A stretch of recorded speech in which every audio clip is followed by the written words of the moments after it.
Welcome to Books vs. Movies, the podcast where I set out to answer the age-old question, is the book really always better than the movie? I'm Yuvia, an actress and book lover based out of New York City, and today I will be talking about The Secret Garden by Frances Hodgson Burnett and its 2020 adaptation, The Secret Garden. The Secret Garden is kind of like Little Women. It's one of those classic books that is so beloved that there are so many adaptations for it. There are stage adaptations, and there are several film adaptations from what I saw, but I saw the 2020 adaptation because that's what was available for me to watch. And after having seen it, I wish that one of the other adaptations had been available, but it is what it is. Let's get started. The Secret Garden by Frances Hodgson Burnett was first published in 1911, and it follows young Mary Lennox, who, after losing her parents, is sent from India to live in her uncle's gloomy mansion on the wild English moors. She's lonely and has no one to play with, but one day she learns of a secret garden somewhere in the grounds that no one is allowed to enter. Then Mary uncovers an old key in a flower bed, and a gust of magic leads her to the hidden door. Slowly she turns the key and enters a world she could never have imagined.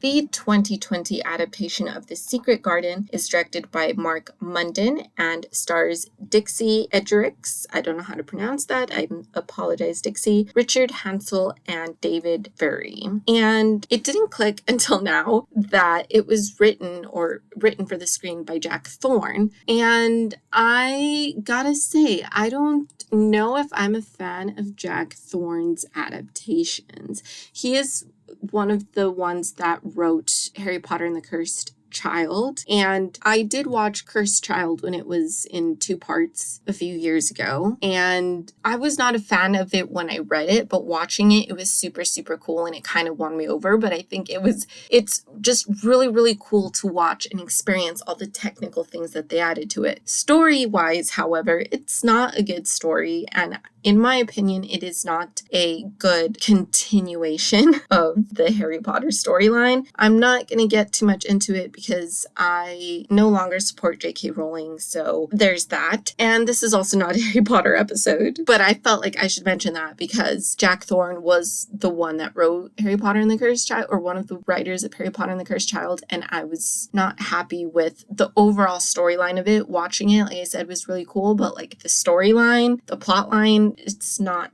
good. And I don't think it's as faithful to the original characters.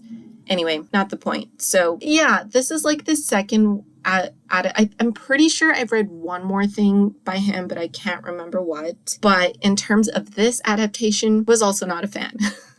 So maybe I'm just not a fan of Jack Thorne because this is the third thing. I'll just stick to saying the second just because I don't remember what the third thing of his that I read was. But so far, not a fan. Anyway, moving on. So I didn't even tell you what The Secret Garden 2020, I got distracted. The Secret Garden, the 2020 adaptation, stars the people I mentioned, written by Jack Thorne, and it follows an orphan girl after she discovers a magical garden hidden at her strict uncle's estate. So it kind of sounds like it's similar, but it's not. It's very different. And I had issues with the book. Don't get me wrong. One of the characters, Martha the maid, is incredibly racist. There is no excusing that. I'm not trying to excuse it. I will say this book, published in 1911, what we recognize now as a racist conversation was probably not considered racist by white people when this book was published. Now anyone reads it and can acknowledge, like, this is making me really uncomfortable. These ideas are incredibly racist. But back in 1911, it was probably just a normal way of thinking amongst, again, white people. So racist moments aside, the story overall is incredibly beautiful. And I completely understand if someone starts reading it and they just cannot overlook the racist aspects of it and decide not to continue reading. I'm not faulting anyone for that. Like, it was extremely jarring and very uncomfortable. But the overall story, if you are able to overlook that, not ignore it, not forget that it exists, like I said, I am giving that context, but if you are able to look at the story overall, it's a very beautiful story that I really, really liked. And so I was excited to watch. I think kind of like the 90s Little Women is kind of like the version that everyone says that's the definitive Little Women adaptation. I believe the 1990s version of The Secret Garden is kind of like the definitive adaptation from what I saw. I could be wrong, but again, watching what was available to me. So let's get into it. The 2020 version takes place in 1947. And the book and the film, again, as you know, there's always spoilers in this. So spoilers, I don't always give spoiler warnings just because I feel like people are aware at this point that there's spoilers in my podcast. But I like to emphasize it more for like mystery, thriller books, just because there's usually like the twists and turns aspects of it that you might want to be completely surprised by. But as always, there's spoilers. Let's move on. So in the book and the film both start off with Mary losing her parents to cholera. And her parents die of cholera, and this, as I said, takes place in 1947. So Partition is going on in India, where Mary and her parents live. So tying in the parents dying and the political unrest going on, no one knows that Mary is orphaned and alone in her parents' house until she's found by soldiers. In the book, this takes place around the time it was written. So this takes place in the early 20th century, not 1947. So Partition itself is not going on at this time. So there is a cholera outbreak in India, or at least in this part of India where the book takes place. Her parents die, and a lot of the servants that live in the mansion die. Anyone who does not get cholera of the servants run away. They leave the mansion because they're like, we're not sticking around to possibly get cholera and die as well. So Mary is abandoned, and again, she is also found by British soldiers. So she is rescued and eventually sent off to live with her uncle in Yorkshire. So her uncle is Uncle Archibald Craven, and it's very nice of him to take her in, all things considered, because there's no blood relation between the two of them. Like, he was, in the book, he is married to Mary's father's sister, and in the film, he is married to Mary's mother's sister. So no blood relation to her. So all things considered, very nice of him to take her in, especially considering he's never met this child. So she gets sent to live with her uncle Archibald Craven in the moors of Yorkshire. This is pretty much all that's similar from amongst the two. Everything else, we completely deviate from the book, and the film becomes its own thing. So, for example, in the film, there is a dog. There's no dog in the book, but it's a dog that Mary comes across while exploring the moors. She adopts this dog and names it Jemima, but Jemima does not exist in the book. There's no dogs. Mary also discovers Colin almost immediately in the film. Like, I think she shows up, and then that night, like, she wakes up, she hears crying in the middle of the night, and then she finds Colin. So, like, she immediately arrives and finds Colin. In the book, it takes her a few days, if not a few weeks, to find Colin. And that's because the servants are a lot more on top of her in the book than they are in the film. So Colin, we end up finding out, is Mary's cousin. His mother died when he was a baby. So she had an accident, she died, and Colin was left without a mother as a baby. So he has no recollection of his mother whatsoever. The reason Mary doesn't know of Colin's existence is because he is hidden away. Only the servants, his father, and the doctor are allowed to see him. And people know of his existence, I guess, in the nearby town, but no one's ever seen him. There's rumors that he's a cripple, that his father's a hunchback, so that like he's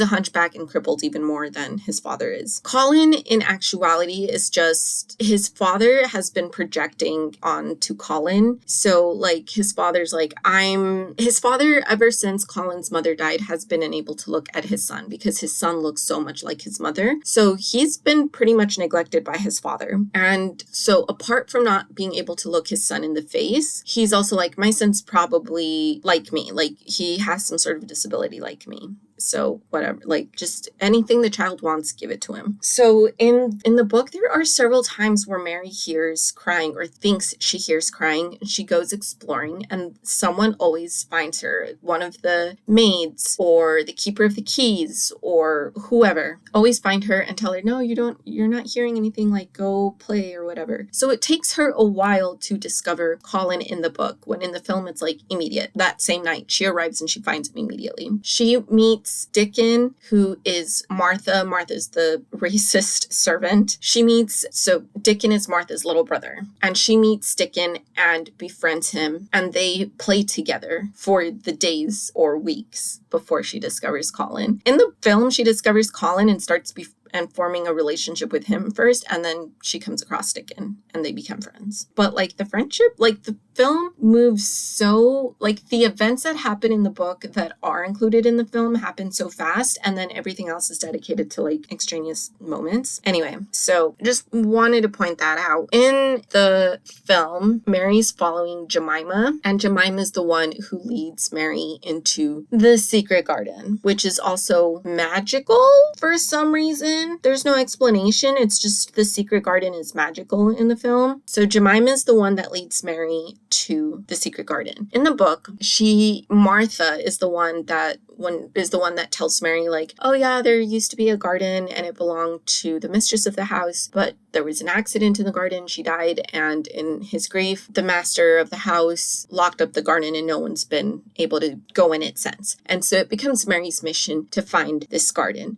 So she goes and she slowly starts befriending this Robin, who is comfortable with one of the groundskeepers. And so the groundskeeper kind of tells her like how to get the Robin to trust her. And then once the Robin trusts her, the Robin leads her to a part of the outer garden where the soil is a bit disturbed, and that's where Mary finds the key. And then the Robin ends up flying to the wall of the garden covered in ivy, and then there's a gust of wind that moves the ivy, and that's how Mary finds the door into the garden. So it's the Robin and Mary's determination that lead her into the garden. She's very aware this garden exists and she wants to find it. In the film, she has no idea this garden exists, and Jemima is the one that leads her to it. So yeah, Mary discovers Colin and she discovers the secret garden, and then finally she becomes friends with Dickon in the film. When Mary finds the secret garden in the book, she tells Martha, like, can someone give me garden tools? I want to start my own little garden. And so Martha tells Dickon to bring over some garden tools for Mary. Mary reveals the secret garden to him at that point, and the two set on bringing the secret garden back to its former glory. And again, they do this for a while before Colin ever enters the picture. And then all these things that I'm about to mention do not happen in the book. So in the film, like the day after she finds Colin, or she meets Colin, Mary finds a room with pictures of the sisters in the mansion. So, and by sisters, I mean her mom and Colin's mom. She finds a room filled with pictures of the sisters. There's like some of Colin's mother's dressing gowns in there. She finds a pearl necklace that she decides to keep. And then it's the maid or the keeper of the keys housemaid, I don't know what they're called, but she finds out that Mary was in the room and that Mary took the necklace. And so Mary gets in trouble with her and her uncle, and they're like, that's it, we don't want you. You're going off to boarding school. And so Mary's very upset. And there's like this huge rocking horse. I don't even know how a child can get on top of this rocking horse, but for some reason there's a huge rocking horse in Mary's room. And that ends up falling over, and she finds letters between the sisters. And then one of the letters mentions like, oh, I'm sitting in the garden. I remember the last time you and I were in the garden together with our children. And then Colin is convinced that like his mother didn't love him because of his disability, and Mary's like, read these letters, you'll see how much she loved you. And then that's what gets Colin to want to go out to the garden, and so they go out into the garden and finish reading all the letters amongst the sisters while Dickon just hangs out with them. Yeah, none of that happens in the book.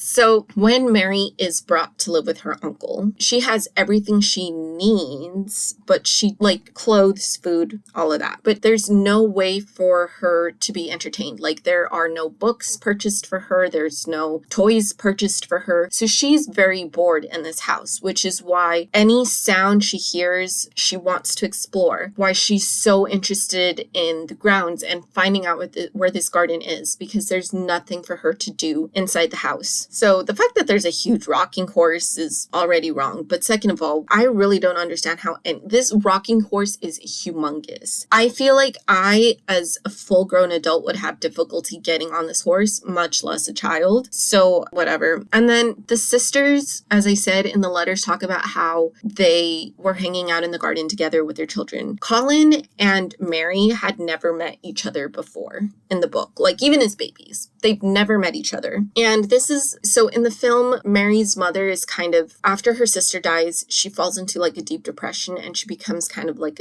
she starts ignoring her child. And so Mary doesn't have a good relationship with her mother, but her father is still very like, your mother's sick. Like she is shown some affection by her father. In the book, she's very neglected. Her parents are fully neglectful of her. Mary only interacts with her Raj, which I'm assuming is like the Indian nanny. So Mary doesn't have a relationship with her parents in the book. In the film, she has a relationship with her father, not with her mother, because her mother, after her sister dies, like I said, she falls into depression. But Mary's not supposed to have any relationship with either of her parents. And as I said, Mary never met Colin. Like they're in the film, Colin's mother definitely died when he was around 2.5, around that. Like he was still a baby. But in the book, she died like shortly after giving birth to him. She didn't die in childbirth, but she did die shortly after giving birth to Colin. Or she might have died in childbirth. There was an accident that happens in the garden that caused her to die, but then somewhere else,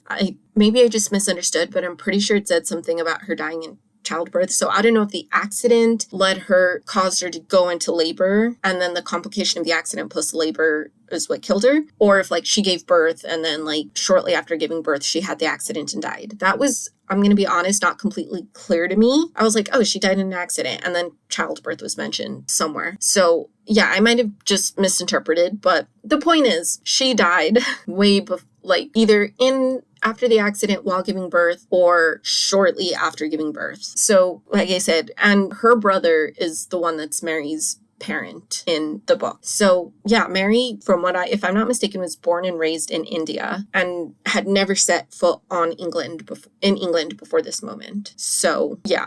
Anyway, moving on. In the book, like I said, it takes her a while to discover Colin. And once she does discover Colin, because she knows she's not supposed to see, like it is absolutely forbidden for anyone to see him, but Colin is like, please come visit me. So Mary goes to visit him in secret and they start bonding, and little by little, like Colin throws these horrendous temper tantrums, and little by little he stops having those temper tantrums once he starts forming a bond with his cousin. And then it reaches a point where, Colin's like, the servants have to do whatever I say. So like, just keep coming to visit me in secret. And then one day I'll ask for you by name and they can't deny me your visit because they have to give me everything I want. And we'll just make it known at that point that we like each other and we have this cousin bond now. And so that's what ends up happening. So there are no letters. It's Mary just taking the time to visit Colin every single night. And when she's bonding with him, she starts telling him stories about the secret garden, and she starts telling him stories about Dickon. And this is kind of what motivates Colin to like, I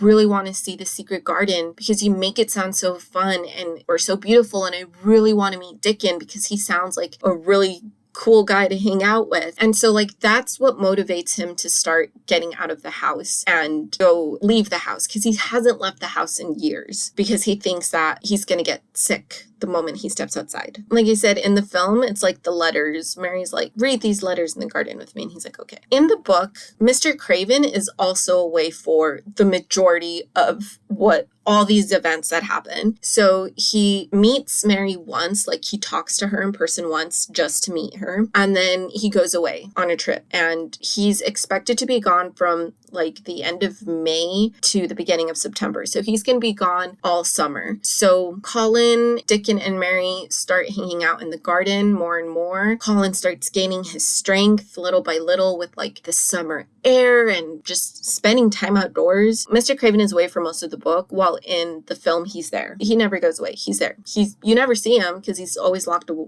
away in his depression, but he's somewhere there. And then at one point, he's like so distracted and depressed with something that he's doing that he accidentally sets the mansion on fire. And Colin, Mary, and Dickon are in the secret garden and they see smoke in the distance and they're like, oh my gosh, the mansion's on fire. Colin at this point doesn't realize that he can walk. So Colin is in a wheelchair because he is convinced that he has a disability. He's convinced he has a hunchback and that the same as his dad, but unlike his dad who can walk, his hunchback is so much worse that he can't walk. So Colin is convinced of this. And then little by little in the book, he stands up and he realizes like, wow, I can stand. And he starts taking little baby steps. His legs are just so weak because he never uses them that he can't stand or walk for very long. So during the summer, as he gets stronger health-wise, he also got his legs start to get physically stronger. And he's like, by the time my dad shows up at the end of the summer, I'm going to surprise him and show him that I can walk. So that's going on. So in the film, same thing. Colin thinks he can't walk. So when the children see the smoke in the distance, he's like, Dickon and Mary, you go check out the fire. I can't walk. I'm just trying to save everyone. So they go. Mary runs into the burning building to find Mr. Craven, and Mr. Craven like refuses to leave because he thinks that Colin is still stuck in the fire somewhere. And even though Mary's like, no, trust me, he's outside, Mr. Craven's like, my son never goes outside. And then the ghosts, don't ask me, the ghosts of his wife and his sister-in-law show up and guide him and Mary out of the burning building. And once they're out of the building, he's like, you said my son's in the garden? And she's like, yeah. And she takes him to the garden. Colin stands up at that point, starts walking towards his father, and then father and son start repairing their relationship. In the book, as Mr. Craven is away, he starts getting in better spirits. It's like the energy of Colin and everything is being sent out into the world. And so Mr. Craven is like, I feel like I should go home sooner than expected. And then Dickon and Dickon's mother both write to Mr. Craven and are like, you need to come home sooner than expected. So he does, and he discovers the children playing in the garden. And then that, like, Colin sees him and Colin shows him like, I can walk now. And then they all walk triumphantly back to the mansion, hand in hand. And the servants are like, wow, Colin can walk. It's a really beautiful ending. I promise the ending in the book is like actually really beautiful and heartwarming. And I really enjoyed reading the book. I'm just kind of upset by the 2020 adaptation because I'm just like, what even was half of the stuff that was added into this? Like the magic, the garden being magical added nothing. Mr. Craven almost burning the mansion down. I don't know. Maybe it gave him closure because he got to see the ghost of his wife one last. I don't know.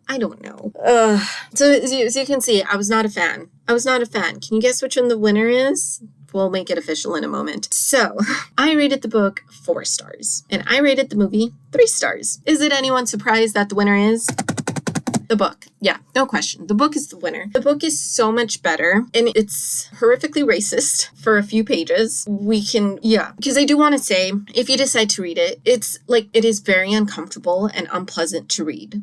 Don't ignore that it's there and acknowledge that it's there. But the story as a whole is a really, really beautiful story. And it warmed my heart. It very much warmed my heart. The film didn't have that emotional tie to it. It just didn't. Like, even though Mr. Craven and Colin are reunited at the end and you can see that they're going to be okay, that their relationship is saved, all of that. I don't know. It was just missing so much of the heart. It was missing so much of the heart that is in the book. I don't think the film had the heart that is in the book. It just doesn't. So, yeah. I recommend the book. I'm hoping to watch one of the other adaptations. I think you can skip this adaptation. Even Orlando, who is watching it with me, he hasn't read the book, but he has seen the 90s version of The Secret Garden, which his mom apparently really, really loves. And he was like, even just comparing that adaptation to this adaptation, like, it doesn't have the same emotional heart to it. So there's that. But yeah,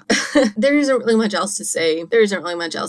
So that is it for this week's episode of Books versus Movies. If you liked what you heard, leave it a rating and a review. Tell your friends all about it. And tune in next time when I will be talking about Room by Emma Donoghue and its 2015 adaptation Room, starring Brie Larson and Jacob Tremblay. See you next time. Bye.